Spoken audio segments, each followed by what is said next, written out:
যখন বৎকারকে কবরে শোয়াবে, যদি বৎকার হয় একদিকের মাটি আরেক দিকের মাটি যাবে,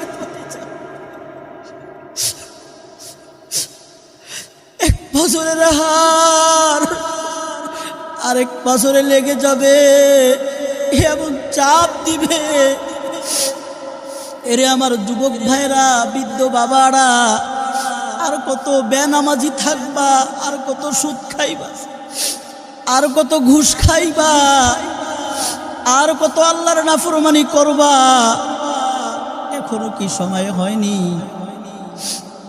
এরে যুবক ভাইরা, সময় হলে মানুষ মরলে পরে কবরের পারে যাবেন, যাইয়া লাশ কবরে নাইমা লাশটাকে শোয়াবেন, একটু অনুভূতি ফিল করবেন।